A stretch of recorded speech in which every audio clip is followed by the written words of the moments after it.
Salut Lucille. Le talent n'attend pas le nombre des années. Cela va sans dire, mais c'est parfois plus vrai en le montrant. Donc, place au parcours de Lucille Andréagne, quatrième de la génération d'une famille qui a fait du mot « détermination » sa valeur cardinale, avec ou sans filtre.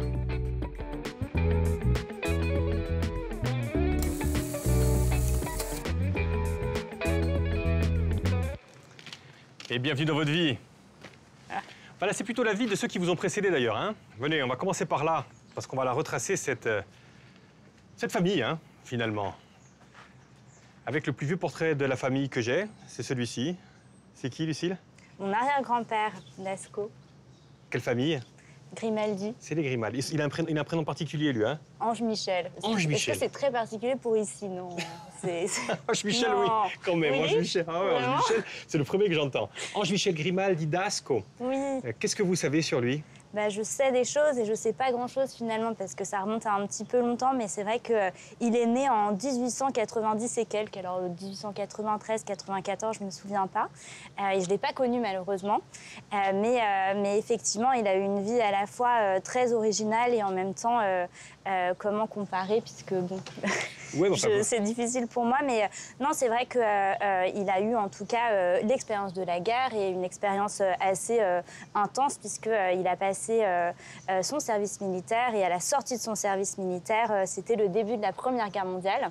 Donc il a combattu dans la Première Guerre mondiale. Il a enchaîné. Exactement. Il a été blessé 2 fois et la 2e fois, il a été renvoyé en Corse pour sa convalescence. Et à ce moment-là, il n'avait plus du tout envie de retourner faire la guerre. Il avait envie de passer du temps avec sa famille. Il avait 2 filles, ma grand-mère et sa sœur. Et à ce moment-là, il a effectivement tenté de déserter. Et il a été condamné, mais on n'a pas énormément d'informations parce que son livret militaire a été effacé. Donc voilà, il a été amnistié. Mais il est retourné faire la guerre dans les Balkans. Donc il a passé beaucoup de temps hors de Corse à faire la guerre. Mais c'est un portrait qu'on a toujours à la maison et j'aime beaucoup ce portrait parce que en même temps, je vois beaucoup ma grand-mère, je vois beaucoup mon père dans son visage.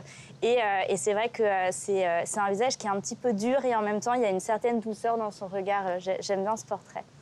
Oui, parce que ce regard, il a dû en voir des horreurs en plus pour le coup. Hein. Vous l'avez dit, il a eu 2 filles. Et il y en a une qui nous intéresse peut-être un petit peu plus que les autres, c'est elle. Ma grand-mère. Hein? Martine. Martine. J'avais une relation très privilégiée avec elle. J'étais très, très proche de ma grand-mère. Et ça me fait très plaisir de voir son portrait en jeune femme qui travaille. C'était vraiment une femme forte qui a traversé plein de choses différentes dans sa vie et qui a surtout changé radicalement de contexte de vie puisqu'elle est née à Ascaux. Elle s'est mariée avec mon grand-père en 1951. Ils se sont rencontrés dans le cadre de la transhumance finalement puisque mon grand-père était près de Saint-Florent à Casta. Et ils ont entendu un petit peu que mon grand-père s'installe à Paris et ils sont partis à Paris en 1955, quelque chose comme ça, après la naissance de mon père en 1952. Et là, on la voit dans un bureau. Elle va travailler à la mairie de Paris, elle, hein? Alors, à la préfecture, je crois. Préfecture, oui. J'ai pas tous les détails, hein. C'est difficile parfois de tout retrouver, mais effectivement, oui, elle a travaillé dans l'administration à Paris. Ils se sont fait un réseau à Paris. Beaucoup de Corses de leur famille les ont rejoints aussi. Donc, ils avaient une petite communauté de leurs amis et cousins de Haute-Corse. Jean et Martine vont avoir un enfant. Voilà. Mon papa. Mon papa. Oui, effectivement. Mon père est né à Bastia en 1952 et il me disait qu'il était arrivé à Paris pour la maternelle à peu près, donc à 3-4 ans. Évidemment, c'est un petit peu toutes mes origines corses puisque c'est mon papa. Non, j'ai tellement de choses à dire sur mon papa, c'est trop dur, il faut des questions parce que là... Effectivement, c'est votre héros, votre papa, vous allez nous le décrire. Il est très intelligent, votre papa, il va faire des études brillantes au lycée Henri IV, mais il arrive en 68 quand il y a la Révolution en France, donc il ne va pas passer son bac. Hein. Non. Il va le passer bien plus tard, il va préférer aller sur les barricades. Et puis après, après cela, il va partir en road trip au Maroc. Bref, c'est quelqu'un de libre. C'est vrai que voilà, c'est une autre époque. Avoir une vingtaine d'années dans les années 70, je pense que ça ouvre aussi la voie à beaucoup de liberté qu'on n'a plus aujourd'hui. Et le paradoxe de l'histoire, c'est que lui qui est très libre, qui refusait l'autorité, c'est quelqu'un qui, avec vous, on va avoir l'occasion de le voir, mais se révélera quand même assez autoritaire aussi. Mais heureusement. Heureusement. Non, mais je dirais que c'est à la fois, bon, j'ai une relation très forte avec mes parents, et j'ai une relation très forte avec mon père, j'ai une sœur, on est tous très proches, c'est vraiment une famille très soudée. Je pense que peut-être que mon père, qui pouvait voir en moi peut-être un peu plus un esprit de rébellion, peut-être envie de m'amuser avec mes amis plutôt que de travailler, enfin je veux dire comme toute jeune fille qui est à Paris et qui s'amuse beaucoup. Je crois qu'il a toujours forcé un petit peu pour me remettre dans le cadre et me permettre à chaque fois de jamais perdre de vue mes objectifs. Et les objectifs un petit peu plus long terme que le court terme qu'on peut voir quand on est jeune. Donc effectivement, sur le moment, c'était toujours très difficile, puisque ça me paraissait très strict, mais en même temps, je pense que bon, peut-être que j'aurais jamais terminé mes études. On va voir ce que ça a donné. Et effectivement, je vais passer par là, on se retrouve de l'autre côté de l'arbre, vous venez avec moi, comme vous voulez, par là, comme vous voulez, hop. Et Joseph, qui a quand même porté un peu sa cravate de temps en temps, les mettez-vous là, parce qu'effectivement, il a fait une carrière à l'INSERM quand même. Hein, entre autres. Et à l'INSERM, il rencontre Frédéric, qui elle aussi est là. Et elle vient d'une autre région, bien sûr, Frédéric. Exactement, de Bretagne. Et Frédéric, c'est pas tout à fait le même caractère que Joseph. Non, c'est pas la même chose. Ma mère est plus artiste, elle est beaucoup dans ses pensées, elle a un esprit très créatif, elle est plus... Oh, comment dire, elle a une forme de liberté aussi, une liberté de l'esprit qui est assez fascinante et elle est très inspirante comme personne, mais c'est vrai que c'est pas, voilà, c'est pas le même type de caractère. Et vous allez arriver, vous, dans l'histoire. Vous allez arriver dans l'histoire. Là, on a le socle familial, on voit un petit peu la sévérité du père, le côté artiste de la maman.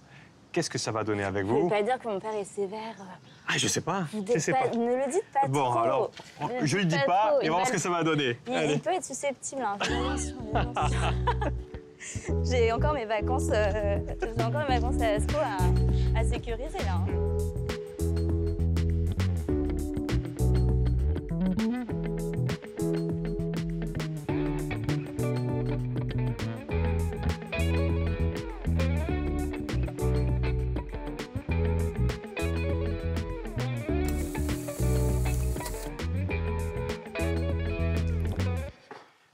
Prenez place, Lucille.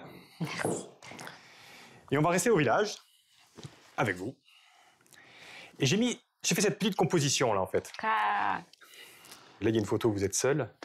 Et j'ai envie de dire, heureusement que vous avez eu une petite sœur quand vous étiez jeune, parce que vos parents passaient leur temps à lire, et que vous n'aviez pas d'autre choix, finalement, que lire aussi, non? Ouais, j'ai beaucoup lu et j'ai beaucoup dessiné. J'ai beaucoup dessiné. Et puis, oui, j'ai eu une petite sœur qui était... très amusante aussi, donc non, c'était ouais. Mais c'est vrai que nos parents nous demandaient d'avoir une vie intérieure très développée. Alors on l'a développée, hein, mais c'était quand même mieux de le faire à deux parfois et de pouvoir un petit peu s'amuser et jouer avec l'eau à la fontaine. Ouais. Photo suivante, j'ai mis celle-ci. Ah, c'est rigolo. Ouais. Alors là, c'est beaucoup plus loin puisque c'est au lycée. Ouais. Et j'étais en art plastique. Mais à côté de ça, vous travaillez beaucoup les maths et l'éco aussi. Ça, c'était partie de votre caractère, c'est-à-dire qu'il n'y a pas d'exclusive. Non, mais je crois que je fais partie des personnes qui ont beaucoup de difficultés à se concentrer sur un seul sujet. Et j'ai toujours aimé faire des choses différentes. Et je crois que m'orienter définitivement dans une seule voie était un petit peu impossible pour moi. Je crois que j'ai toujours besoin d'avoir plusieurs casquettes, plusieurs responsabilités, plusieurs choses en même temps. Et justement, vous allez passer ce bac, c'est quoi, c'est un bac art plastique que vous passez? C'est un bac quoi? Non, j'ai passé un bac économie, spécialité maths, oui, avec en option les arts plastiques. Après, vous commencez une école, une prépa, non, je crois? Ouais, je suis allée en prépa. Ouais. Et ça se passe ça? C'était économie-gestion pour le concours ENS. Et je me suis ennuyée, mais alors terriblement. Ouais. C'était terrible. C'était terrible. Mais j'avais la chance d'avoir en fait, j'avais validé des UV en droit. Et à ce moment-là, je suis toujours forte de ma volonté de faire de l'histoire de l'art malgré les difficultés que je rencontrais. C'est là que le bas blesse. C'est qu'effectivement, ça ne vous plaît pas trop, cette prépa, et vous avez envie d'aller, vous, en côté art plastique. Sauf que ça, il faut le négocier. Exactement. Et il faut le négocier avec lui. Alors je suis remonté un petit peu. C'est une belle photo avec mon père. Exactement. J'adore cette photo. En fait, c'est un petit peu la difficulté des gens qui sont finalement difficiles à mettre dans une seule catégorie, une seule spécialité, puisque j'étais intéressée par plein de choses différentes. J'aimais l'histoire, j'aimais les maths, j'aimais l'économie, j'aimais l'art. Donc c'était très mélangé. Et je pense que pour mon père, l'idée de faire des études de droit, c'était peut-être les études qui me permettraient de faire le plus de choses plus tard. Et en même temps, ça ne me plaisait pas du tout. Donc, il a fallu négocier. Il a fallu être créatif. Mais c'est quoi vos rêves à l'époque, effectivement? Vous partez sur ce double cursus, droit, histoire de l'art. Vous avez envie de quoi? Vous avez 20 ans? Oui, j'ai 20 ans. J'ai très envie de travailler dans l'art. Je ne sais pas encore exactement. Ça m'intéresse beaucoup, le marché de l'art. Je passais un petit peu de temps dans les ventes aux enchères, un petit peu de temps dans les galeries. Mais alors, savoir exactement ce que je voulais faire à ce moment-là, je crois que c'était surtout la négociation pour pouvoir faire de l'histoire de l'art à l'époque. Peut-être que je pourrais être commissaire-priseur plus tard et ça plaira à mes parents. Il y avait quand même un petit peu cet objectif commissaire-priseur qui plairait aux parents. Ouais. Les années vont se succéder comme ça. Chaque année, vous allez vouloir arrêter le droit. Chaque année, votre père va dire non, tu continues ton droit. Et vous allez gravir comme ça des échelons d'université jusqu'en master, où vous faites ce master-là, Eugène Feuillat, bijoutier, 1898-1914, l'artisanat d'art exposé. Ouais, ce qui m'intéressait, c'était déjà beaucoup les arts décoratifs, les bijoux et l'ornement de la femme et un petit peu les évolutions autour de ça. Donc j'ai travaillé sur Eugène Feuillat, qui était un émailleur, qui a fait beaucoup de bijoux et qui a travaillé pour l'atelier de Lalique. Donc c'était absolument passionnant, mais je crois que même si la recherche m'intéressait beaucoup, c'était trop solitaire pour moi. Et on travaille beaucoup avec des livres, avec des photographies, et on travaille peut-être pas assez avec les objets. C'est ce qui m'a frustrée un petit peu dans ma recherche, et donc j'ai fait un Master 2, qui était un Master de marché de l'art, et c'est la photo que vous avez ici.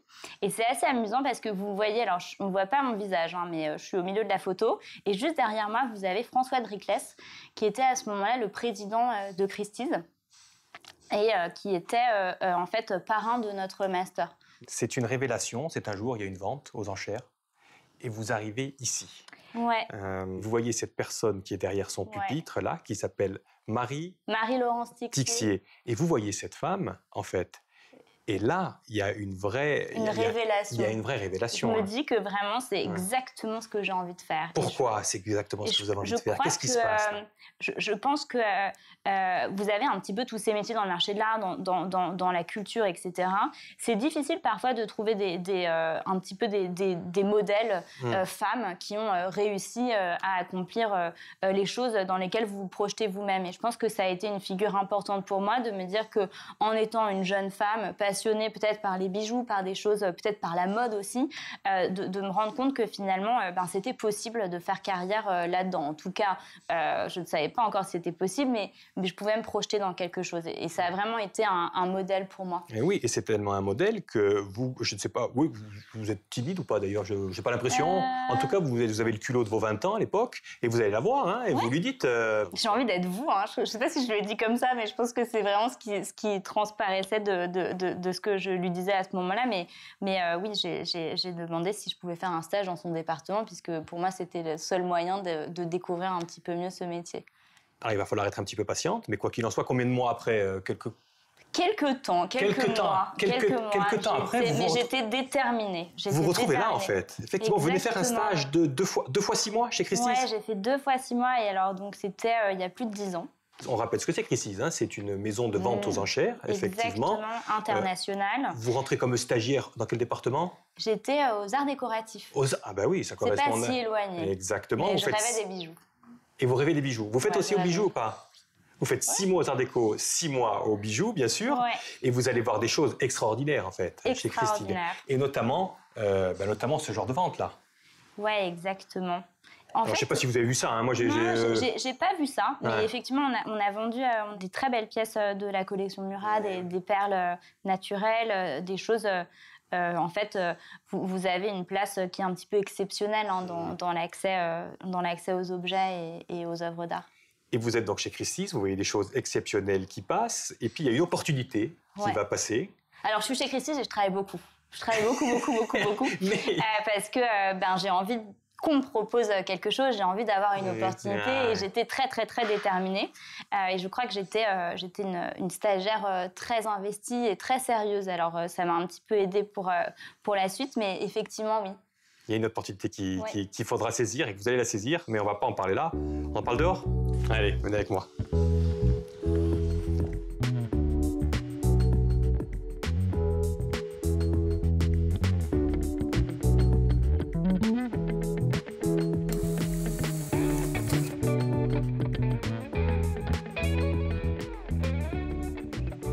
Et l'opportunité que vous allez saisir, c'est celle-ci. C'est chez Christie's, en fait, on décide de créer une section sac à main, c'est ça? Exactement, ouais. C'est un département qui, finalement, avait beaucoup de potentiel et beaucoup de clients étaient demandeurs de cette catégorie. Donc, une maison de vente, quand il y a une demande, crée l'offre. Et donc, le département a été lancé en 2014. Et je me rappelle très bien, parce qu'on m'a appelé un vendredi pour me confirmer que j'avais le poste pour commencer le lundi suivant. Donc, voilà, ça a été très rapide pour moi. Ah, parce que vous avez immédiatement postulé sur ce poste-là? On m'a appelé en me disant que ce poste était ouvert et je me suis dit que c'était sûrement la meilleure façon d'allier les différentes choses qui m'intéressaient. Et j'avais très envie de tenter quelque chose de nouveau. Donc, ouais, pour moi, ça a été assez naturel de me positionner sur ce poste. Et c'est quoi ce marché du sac à main? Qu'est-ce que c'est qui apparaît comme ça? Pourquoi subitement il faut vendre des sacs à main aux enchères? Je pense qu'en fait, c'est plutôt un marché qui s'est développé avec finalement une histoire un petit peu plus ancienne que Christie's en 2014 qui lance son département. Finalement, vous aviez tout un système de second marché qui s'était déjà mis en place dans les années 2000 avec l'émergence du hit bag. Donc, tout le monde voulait le même sac à main, le sac à main de la saison. Il était sold out. Comment se le procurer différemment? Donc, un second marché a un petit peu émergé à ce moment-là. Et finalement, avec le contexte de la crise économique, les choses ont un petit peu changé. Les gens se sont plutôt rapprochés de modèles classiques, emblématiques et iconiques. Donc c'est à ce moment-là que Hermès et Chanel ont vraiment pris de l'importance sur le marché et sur le second marché. Et évidemment, en 2014, c'était presque indispensable de lancer la catégorie plus qu'un pari, puisque on avait beaucoup de potentiel à développer. Et on vous le confie, et vous êtes toute jeune. À l'époque, vous avez quel âge à l'époque? 25 ans. 25 ans. Oui, j'avais 25 ans. Vous avez tout à faire. Tout à faire, tout à apprendre surtout. Ouais. Et ça commence avec une première vente, justement. Hein. Ouais. Celle-là, la première vente, c'est quelque chose, non, je pense? J'adore cette photo parce que mes amis me disaient que j'étais prise la main dans le sac. Je crois que c'est un peu... c'est un petit peu, effectivement, ce qui s'est passé pour moi. Et c'est vrai que ça m'a donné, finalement, l'opportunité d'apprendre énormément. Mais alors, c'était beaucoup de travail, beaucoup... C'était le jour, la nuit, le week-end. C'était très intense, mais comme ça me passionnait, je crois que ça m'a juste... ça me procurait beaucoup de joie d'apprendre pour cette catégorie. Et très rapidement, vous allez faire vos preuves. Hein. On voit que vous avancez, vous. On vous retrouve d'ailleurs ailleurs. Ouais. Là, on est à Londres. Ouais, Qu'est-ce qu'on vous envoie faire à Londres? Alors, en fait, on a lancé ce département à Paris et puis... Christie's, finalement, la maison mère, est à Londres. Pour ancrer ce département en Europe, on a vraiment vu l'opportunité de Londres pour finalement développer un petit peu ce marché et développer aussi notre catégorie au sein de Christie's, puisque vous vendez des œuvres d'art, vous vendez des Picasso, vous vendez des diamants de 20 carats et vous avez des sacs à main. Ça a été un petit peu long avant d'être accepté comme une catégorie qui avait véritablement sa place chez Christie's. Et puis après Londres, toujours plus loin, vous l'avez dit, il y avait votre directeur à Hong Kong, donc tiens, Je vais à Hong Kong. Qu'est-ce que vous allez faire là-bas? Pour mon développement et pour continuer d'apprendre, on m'a envoyé à Hong Kong pendant quelques mois. C'est vraiment le cœur du marché. Aujourd'hui, 50% du marché est en Asie. Donc pour moi, ça a été une école fantastique de me retrouver là-bas. C'est votre équipe, là. Vous mangez avec votre équipe. Donc il faut effectivement, vous n'allez pas en tant qu'employé là-bas, c'est votre équipe. Donc effectivement. Exactement. Je pense que. Là aussi, c'est révélateur aussi. Il va falloir aussi apprendre à manager aussi. C'est des choses que vous ne saviez pas faire. À cette époque-là, j'avais pas encore trop de responsabilités de management. Je m'occupais surtout de développer un petit peu nos clients, donc c'est-à-dire recruter des nouveaux clients, travailler avec les clients existants. Et finalement, j'étais un petit peu une chasseuse de sacs à main. Je cherchais des sacs à main pour remplir les ventes. Et une fois que les ventes étaient remplies, je trouvais des acheteurs pour faire monter les enchères. C'était vraiment peut-être mon métier à ce moment-là qui ensuite a un petit peu évolué avec le temps. Mais c'est vrai que j'étais... surtout plus avec les objets et les clients. Et donc vos parents, là, c'est vos parents qui sont venus vous voir. Hein, on reconnaît la moustache de votre papa. Il y a un sac Christie's. Un sac Christie's, effectivement, vous fournissez. Mais c'est pas il est pas aux enchères celui-là, hein, je crois. Hein. Et effectivement, il y a cette langue, il y a quand même, vous êtes quand même loin, vous êtes quand même un petit peu trop loin finalement. Aussi. Mon papa m'a appelé quand on m'a proposé de rester là-bas. Il m'a dit quand même, Lucille, je pense que c'est un petit peu trop loin. Et je crois que même si la réflexion était dans ce sens aussi de rentrer en Europe, je sais pas, je me suis dit effectivement, j'ai pas envie de m'éloigner de ma famille. Donc je ne suis pas restée. Et vous êtes même revenu encore plus à la source. Là, c'est le confinement. Hein, c'est le confinement. Hein, effectivement, va tomber le confinement, donc tout va s'arrêter. Et vous allez venir passer le confinement en Corse, à Ascaux. Ouais. J'avais beaucoup de temps pour moi. Et vous allez en profiter, hein, effectivement, magnifique région. J'ai appris à nager là, hein, donc Ascaux, pour moi, c'est effectivement... Super pause. Mais comme vous dites, effectivement, les choses vont changer après le confinement. Et après le confinement, les ventes aux enchères, ça va plutôt être comme ceci. Ça, c'est le monde que j'ai connu quand j'ai commencé. Et le monde post-Covid a finalement tout chamboulé puisque même nous, on ne pouvait pas tous être réunis dans une pièce pour passer les enchères. Et c'est à ce moment-là qu'on a finalement décidé de faire une tentative des ventes qui étaient complètement dématérialisées et donc en ligne. Donc là, Marie-Laurence sur son rostrum en train d'adjuger des lots, c'est quelque chose qui est passé effectivement un petit peu, en tout cas pour ma catégorie, un petit peu de l'ordre du passé ou de l'exceptionnel. Donc ça, c'est des beaux souvenirs. Oui, mais c'est quand même le passé. Mais justement, c'est intéressant, parce que j'ai mis cette photo derrière. 140 000 €, c'est le prix d'un sac à main, Lucille.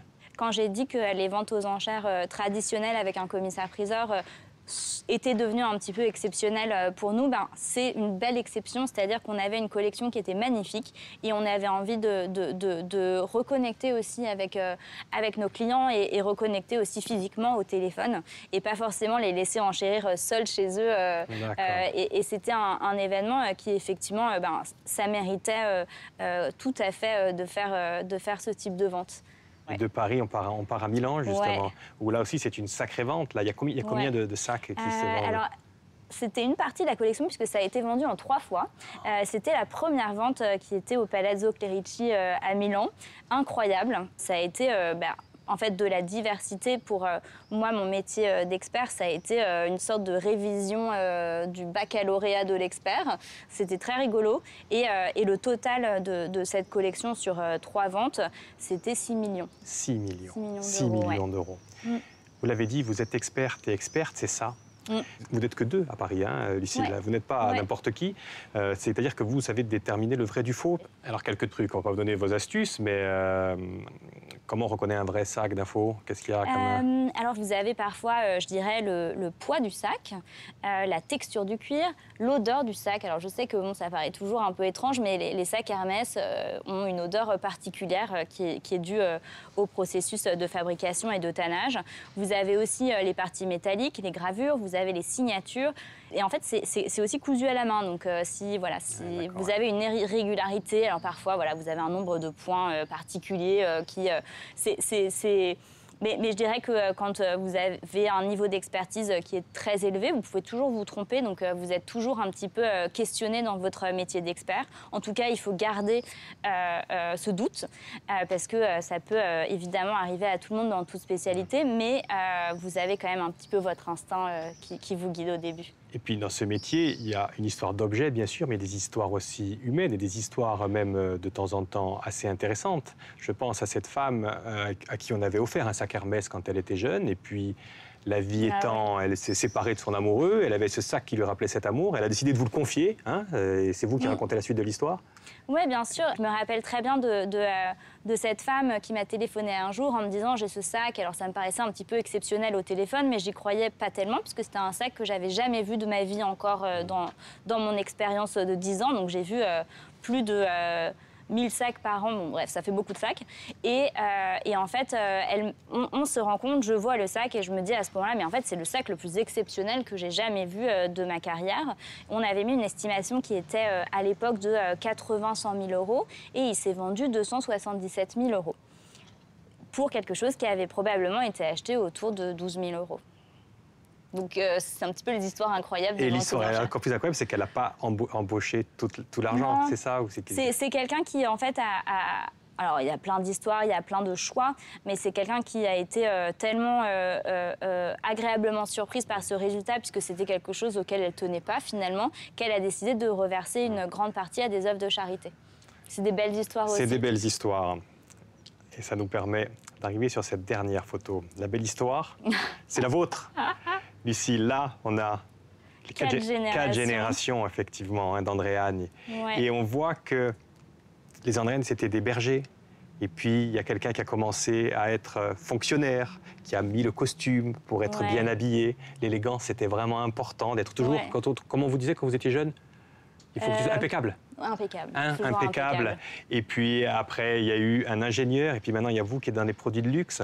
Quand vous voyez ça, justement, et quand eux voient ça, parce que vous brassez des millions et des millions, comment eux le vivent et comment vous le vivez? Je dirais que tous ces millions ne vont pas directement sur mon compte bancaire, donc c'est pas exactement... voilà, mais je pense que le fil conducteur entre toutes ces générations, je crois que c'est la détermination.